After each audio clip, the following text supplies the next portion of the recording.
Thank you everyone for joining us today for a fireside chat between the Spectro Cloud founders. My name is Saad Malik, and I'll be the host for the webinar.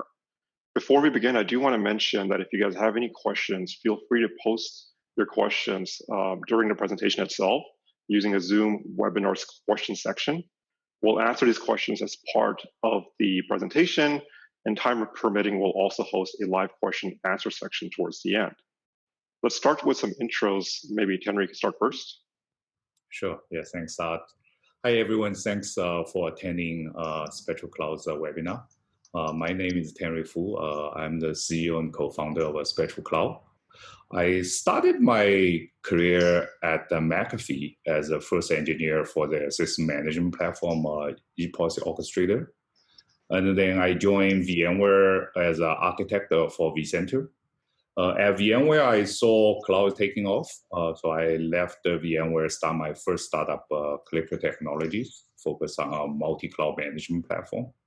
And Clicker later got acquired by Cisco in 2016. I became part of Cisco's cloud business unit, leading Cisco's multi-cloud management and the private cloud solution, including OpenStack and Kubernetes. Thanks, Rick. Yeah, so yeah, thanks. So myself, Gautam Joshi, I'm the VP Engineering and co-founder at Spectro Cloud. Prior to Spectro, I was the VP Engineering at Clicker Technologies with Tenry. I led the development of the Cloud Center platform over there across many different releases. And after the acquisition of Clicker into Cisco, I continued to lead the team there as the Director of Engineering. Prior to Clicker, I was the founding engineer and chief architect at an e-commerce-based startup called Mavitar. And hey guys, my name is Saad Malik. I'm the CTO and co-founder for Spectro Cloud. I'm the guy who likes to build things. I enjoy experimenting and playing with latest software technologies, especially in the areas of virtualization, containers, serverless, and so forth. I do have a passion for building these solutions and integrating all these technologies. And some of the verticals that I've built technologies for include enterprise, service providers, healthcare, and public sectors.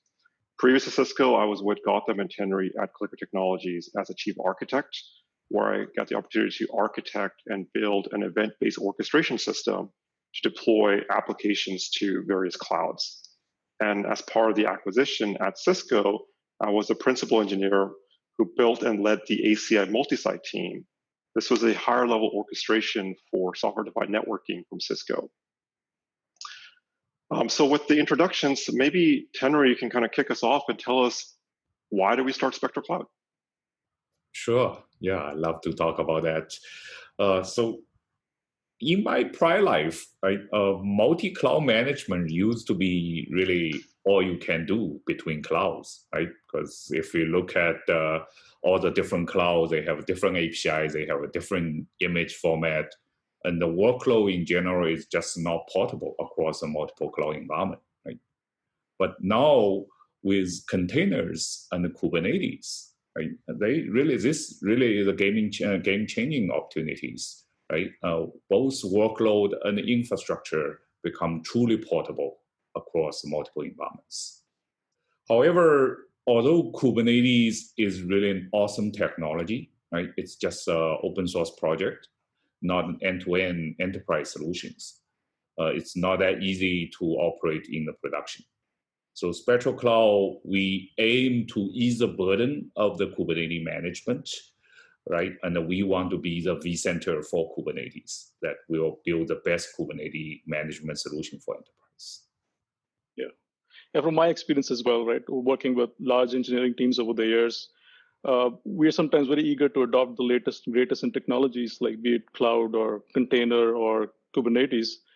But I found like without appropriate tool for efficiently managing your workloads and governing them, you often end up with a lot of complexity and oftentimes much higher cost. Yeah. And I think also like it's not just with our own engineering teams, but even the customers we talk to, we saw initially that they were using a variety of different orchestration technologies for containers, things from Mesos, Docker Swarm, Cattles. But we started seeing, towards the end of our career at Cisco, that people were all consolidating towards Kubernetes.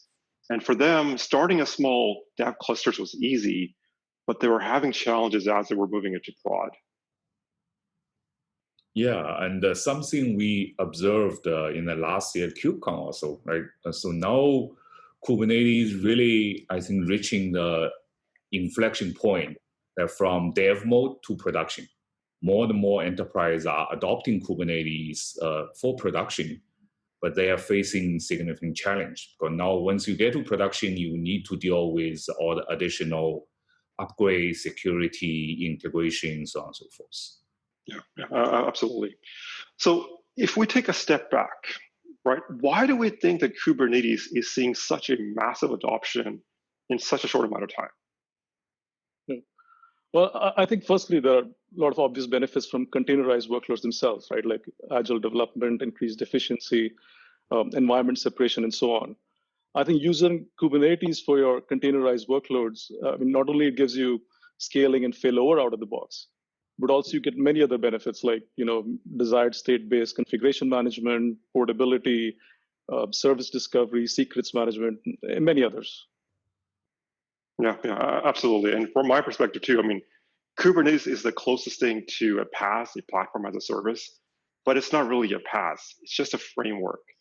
But since Kubernetes does operate at that container level rather than the hardware, there are some general features which are common to PaaS offerings, such as capabilities for deployment, for scaling, service discovery, load balancing, and obviously options from users to plug in their own implementations and solutions, whether it's for these components or additional ones like logging, monitoring, security. So from my perspective, Kubernetes really does provide the building blocks to build rich platforms and applications, but also giving the users a choice and flexibility, which is really important. Yeah, exactly. Right. So Kubernetes won the container orchestration war, not really because it managed container cluster well, right? But also because it makes the application developers' life so much easy, right? It manage application life so much easy, right? And you don't have to worry about the application service as Kubernetes is constantly monitoring it, right? If for some service went down, it will automatically relaunch it. Mm-hmm. So we see Kubernetes really it's growing like a wildfire now, right? So Gartner estimate more than 75% of an enterprise they will have Kubernetes and the container applications in production by 2022. Yeah. And I think even from a line of business perspective, right? I was an application owner at Cisco, and we used to deliver this cloud management platform. And our challenge was to support the platform on multiple cloud environments, both public clouds and private clouds. And it was really difficult to constantly build and test across and write installers for all different kinds of environments. I think porting to Kubernetes really solved the challenge for us, right? We were able to truly make our product portable and easily deliver across multiple environments, and eventually basically release at a much faster pace. Yeah. And absolutely. I think not just for us, but as more and more line of businesses are adopting Kubernetes and really reaping the benefits, we're also seeing that more and more central IT teams are trying to consolidate on using Kubernetes as a de facto container runtime. Some of these infrastructure and operations teams are going with a decentralized model where they provide the guidance and the recommendations along with best practices for how do you secure and run your Kubernetes clusters to the line of business teams. But there are the other aspects of organizations who are taking more of a centralized approach where they essentially provide and maintain the Kubernetes clusters for all of their application teams. And in many cases, these application teams are given just a kubeconfig file that allows them to access one or more namespaces. Regardless of which model you go with, we're seeing that central IT is able to provide some level of governance and compliance, while also providing, and enforcing security best practices for their organizations. Yeah. I really feel like Kubernetes is really powerful for both lines of businesses as well as central IT. What do you guys think are some of the challenges that enterprises might face when it comes to deploying or operating Kubernetes clusters? Yeah, so for me, I think the number one challenge is really it has so many different technologies, right, to look at it. Right, just take a look the CNCF landscape. right? You will see thousands of logos, right? And all these and technology are constantly changing. How can you keep track of this? Yeah. And I think for me too, like it's obviously as Kubernetes now becomes a cluster like infrastructure that has to always be up and running, it becomes important to have visibility into how the Kubernetes cluster is running. And at scale, as you start running more than one Kubernetes clusters, you want to make sure you don't have inconsistent configurations and versions between your different clusters. I think the old adage that goes for developers and DevOps teams, automate everywhere, is equally true, if not more important, for maintaining and managing your Kubernetes clusters. We really need to eliminate the aspect of having manual configuration changes and start looking towards automation tools, like Terraforms or higher level orchestrators that, obviously help maintain and automate many of the responsibilities that operations teams do today. Operations such as tools like us, perhaps. I was yeah, sure. Tools like us too, for sure. But and obviously automate responsibility operations teams for things like security, configuration management, logging and monitoring, and also business continuity. These are all aspects that every operations team needs to deal with today. And I think being able to automate these aspects will go a long ways in helping, not just for one cluster, but even as you go towards multi-cluster lifecycle management. Mm-hmm. True. Yeah, and having said that, right, so to address all these complexity and in automated fashion, right, really, I think the entire Kubernetes stack should be managed together. There are so many times I have seen that people update base OS, it break Kubernetes, or you update Kubernetes, it break your some other integration like Istio, right? So all these different use cases will require kind of a different stacks, but really all these stacks really need to be kind of treated as one unit so that you can deploy, manage, and update them all together, right? Yeah. And I think complexity also varies, I think, based on the sizing strategy you adopt, right? You could, for example, go with a really large cluster with like hundreds or thousands of nodes to reduce the management overhead. But using namespaces for multi-tenancy, it just create like a really big blast radius and might make the environment a little too rigid for developers, right?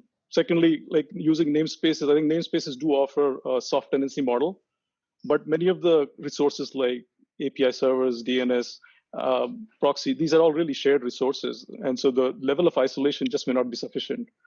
And also having a single large cluster, you are kind of enforcing, the same operational life cycle across tenants. So version upgrades, security updates, they really impact all of your tenants. At the end of the day, it's really aspects like availability, isolation, complexity, all of these need to be considered when deciding size of your clusters. And in many cases, I think having multiple smaller clusters might be the right way to go. Yeah, and again, with multiple smaller clusters, you really do still have to think about the consistency angle, because you don't want to be in the business of managing 10 different snowflake configuration. It's not really scalable for the team, and at worst, may cause outages and security breaches. If you forget to patch one of your clusters for a vulnerability. For me, it's coming back to the story of having good automation around your infrastructure platform services, even your application workloads.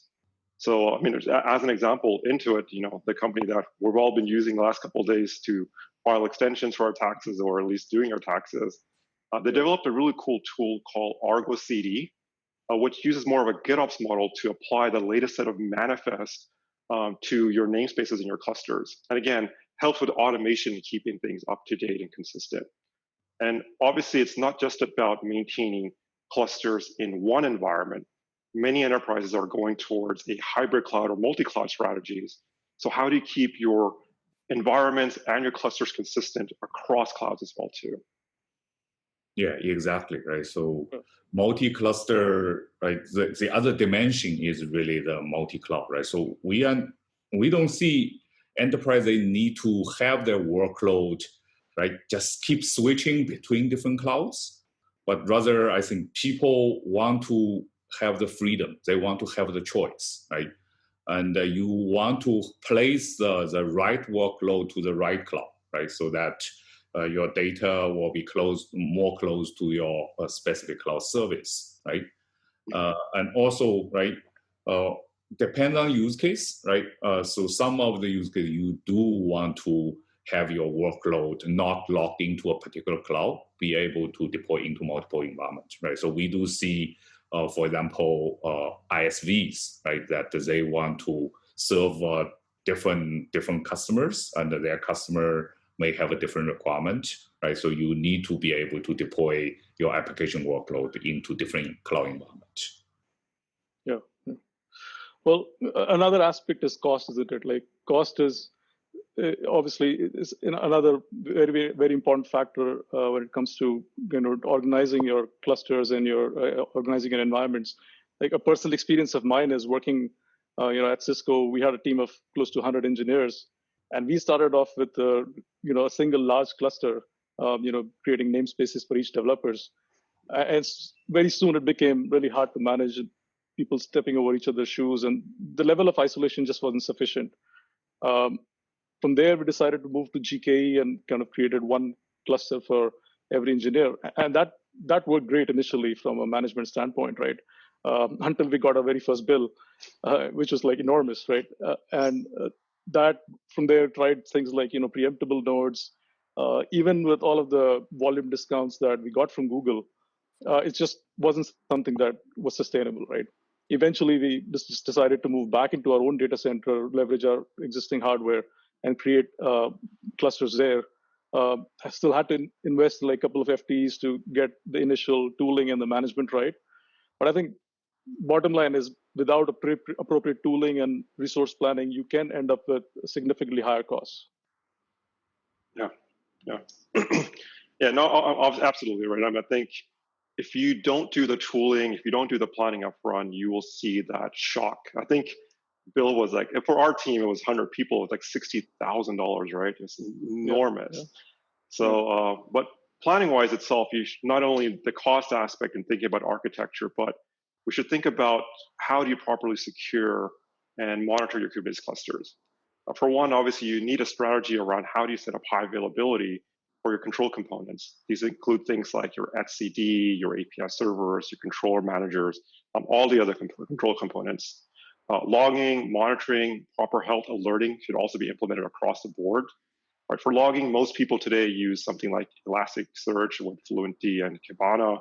For monitoring, people use generally Prometheus and Grafana. But again, I mean, these are options. What makes Kubernetes so powerful is really giving the flexibility to end users to decide what makes sense for them. I do want to mention that there is a fine balance between how much alerting is generally acceptable. For example, like right now, we have Pingdom set up to kind of monitor whether our SaaS platform is up and running. And every 7 or 10 days, Gautam and I get an alert from Pingdom that our SaaS is down. Right? It's always a false alarm because we're running our UI on CloudFront. But at the same time, it's a wake-up call to us saying, hey, just make sure everything is good. And so I think that in general, it's probably best practice to tune it such that you are alerted first few times, but you don't want to be woken up every single day at 3 in the morning. So make sure you tune it, as need be for your environments. Yeah.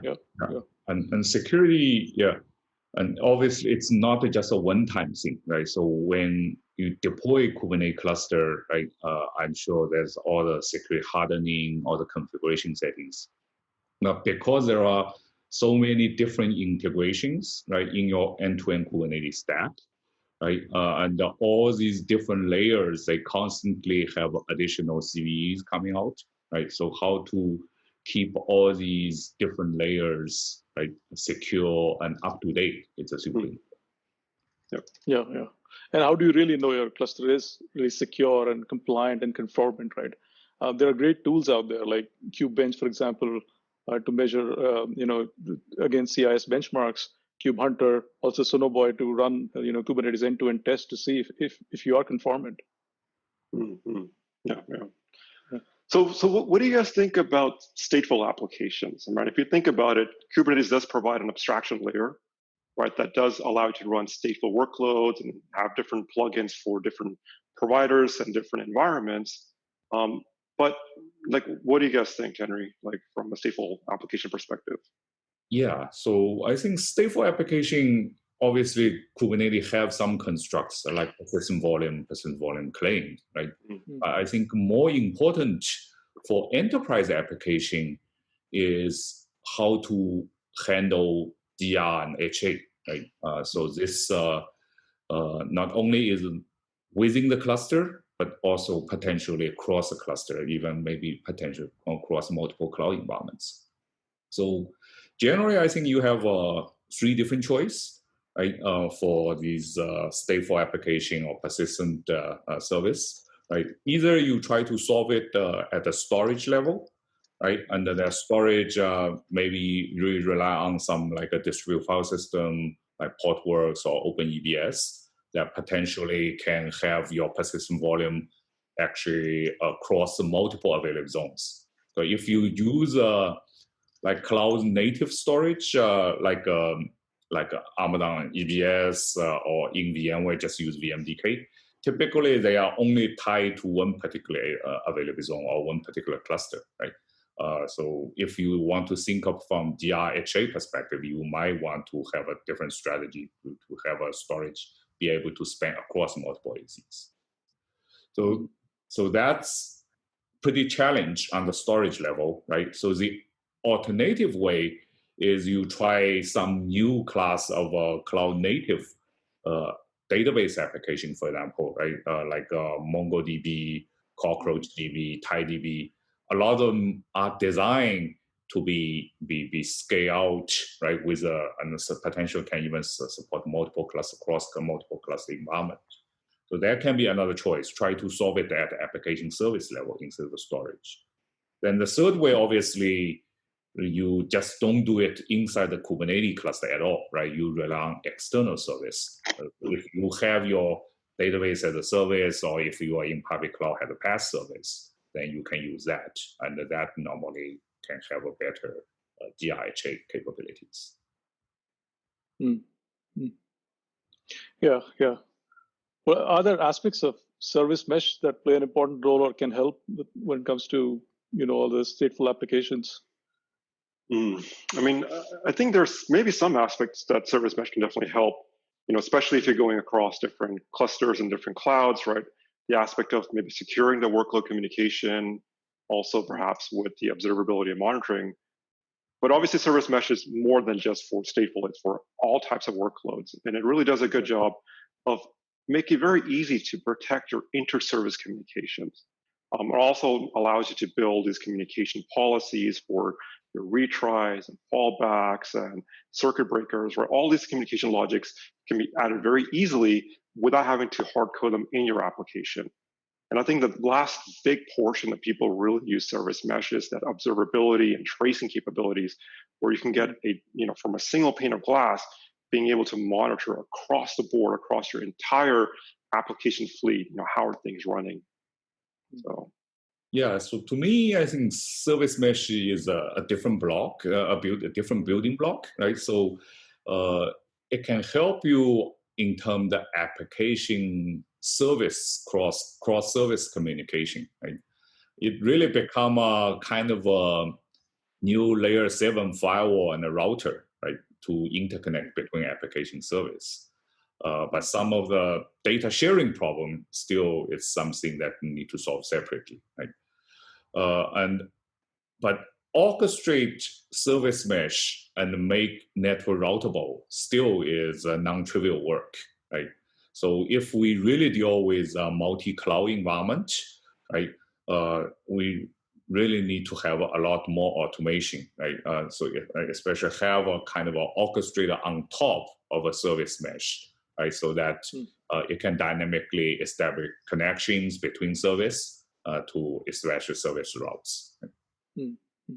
And also service, we do see, right, not necessarily all the application service will only in the Kubernetes or in the cloud native world, right?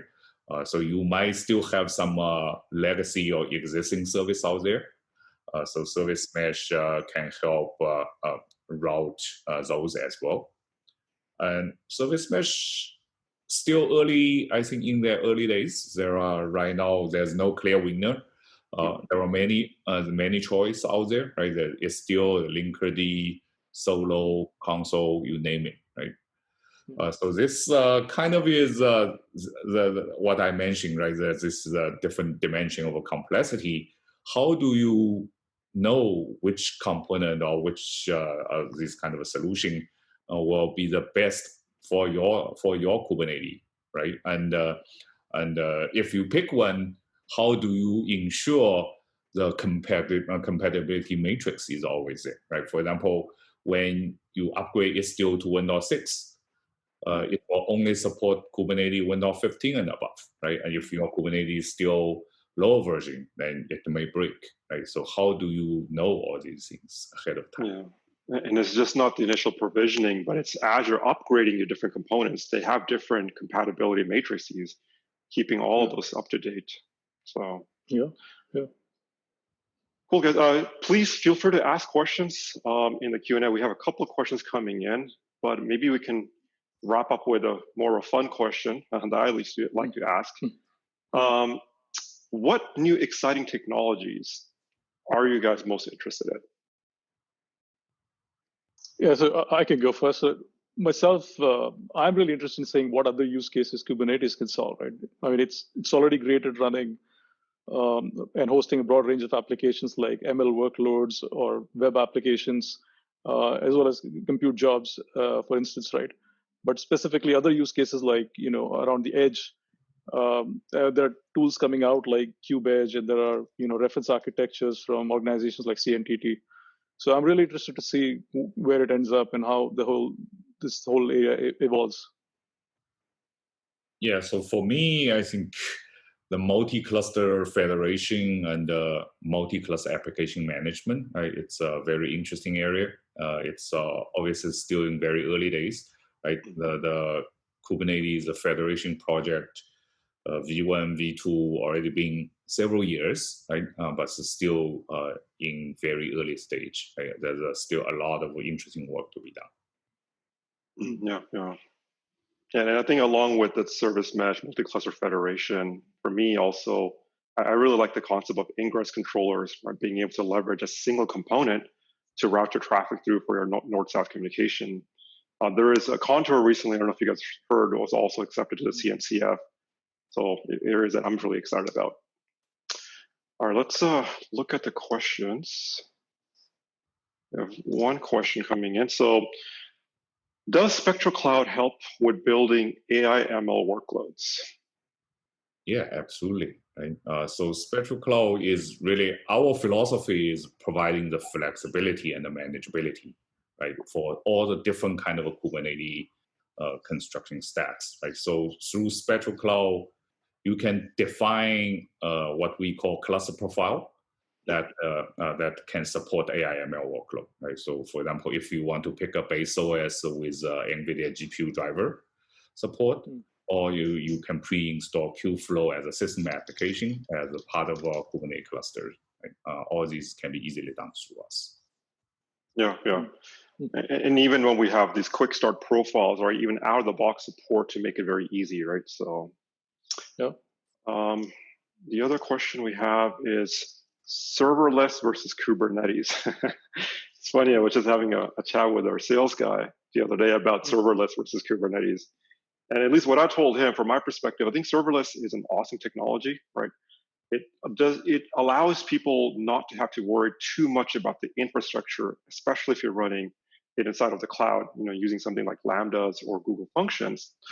But at the same time, not every application can run as serverless. They're mainly designed for very stateless application where it's a pure function that gets the inputs in, right? You can do some level of queries to your Docker DBs or other instances, but all the workloads, all the persistent aspects generally are done in container-like workloads. They're really good for bursty-like workloads if you have a high level of usages and it goes down over some time. But over time, if you have very continuous workloads that are running at a high throughput, those containers are still going to be much better fit. And if you think about it, 99% of all of the serverless platforms that run on-premise are all today running on top of Kubernetes, because they all realize the value of being able to spin up containers and do the orchestration for them across. So yeah, I think we've got another question coming up. I will just read it out. A follow-up on service mesh. How would you rate the effectiveness of service mesh technology? Does it introduce more challenges than it solves? What is the Spectro Cloud take on this? Yeah, maybe I will take this. Right. So yes, so I think service mesh is a very interesting technology, right? Especially in the cloud native world. Now you break your monolithic application into multiple microservices, right? And so how to manage the inter-service communication become very important, right? And also on top of that, if you also deal with a legacy service, right? So having service mesh be able to route those also important. But having said that, right, service mesh is complicated to operate, right? And also it's not easy to manage, right? So that's the reason why Spectro Cloud, our goal is we can help user to hide all this complexity and the detail behind the scene, right? So you just need to very simply describe your need, right? And we can automatically orchestrate service mesh for you, right? Potentially even in the multi-cluster and the multi-cloud environment. Yeah, and obviously in our platform, because we're built with the aspect of flexibility, all of these integrations itself, we can provide out of the box, but it's very easy for even our customers to add their own integrations and be able to consume them as needed. So there's another question here. How about serverless Kubernetes? This is like something like Amazon Fargate, I'm assuming, right? Yeah. I mean, Amazon Fargate, I think, is an interesting project, right? Because it allows the API abstraction layer of Kubernetes without having the behind the scenes of you maintaining the node management aspect. But the way Fargate works today is whenever you provision a new pod or a new deployment container, they're actually running these light VMs that are essentially made a single VM to run that specific pod inside. If you have a very bursty application workload, I think it's a great fit for it. But again, if you have continuous workload itself, apples to apples comparison, if you're running continuous workloads, Fargate would be much more expensive in the long run. So. All right, guys, I think that wraps it up from questions. If there's no more questions, I think we can wrap up the presentation. Everyone, thank you so much for joining our presentation. Please do check out our website, spectrocloud.com. If you have any additional questions, you can always find us there. And thanks again, and have a wonderful day. Thanks a lot. Thanks, guys. Bye. Bye. Bye.